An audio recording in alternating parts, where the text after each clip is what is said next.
सुवर्णा ससने जय जिजाऊ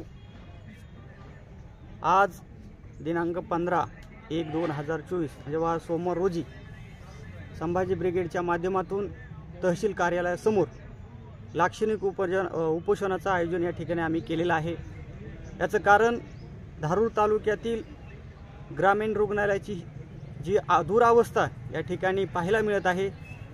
वैद्यकीय अधीक्षक अनेक वर्षापासून या आरोग्य केंद्राला नाहीत, त्याचबरोबर वैद्यकीय कर्मचारी नाहीत आणि इतर कर्मचारी सुद्धा या ग्रामीण रुग्णालयाला 2 वर्षापासून नाहीत आणि हे वैद्यकीय अधिकारी नसल्यामुळे, कर्मचारी नसल्यामुळे तालुक्यातील रुग्णांची, नागरिकांची अतिशय दुरावस्था हेळसांड होत आहे आणि ही हेळसांड होऊ नये म्हणून या रुग्णालयाला तात्काळ वैद्यकीय अधीक्षक भरण्यात यावे, इतर कर्मचारी भरण्यात यावे व वैद्यकीय कर्मचारी, इतर कर्मचारी तात्काळ भरण्यात यावे यासाठी, तसेच तालुका आरोग्य अधिकारी कार्यालयाअंतर्गत असलेले तालुक्यातील उपकेंद्रातील ज्या रिक्त जागा आहेत त्या सुद्धा तात्काळ भरण्यात याव्या यासाठी हे संभाजी ब्रिगेडच्या माध्यमातून लाक्षणिक उपोषणाचं आम्ही तहसील कार्यालयासमोर उपोषण लावलेलं आहे।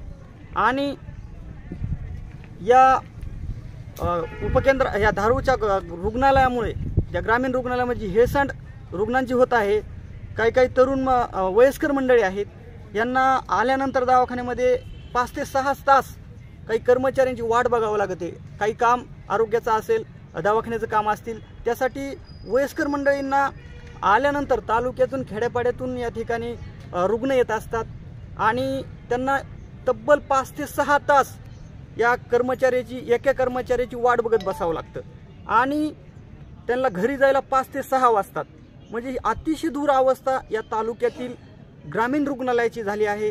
त्याचबरोबर जे उपकेंद्र आहेत त्या उपकेंद्राची सुद्धा या ठिकाणी दुरावस्था झालेली आहे। या ठिकाणी रिक्त पदे आहेत। ग्रामीण रुग्णालयात डिलिव्हरी पेशंट आहेत, काही सर्वसामान्य नागरिक या ठिकाणी बाहेर जाऊ शकत नाहीत, म्हणून या ठिकाणी या रिक्त पद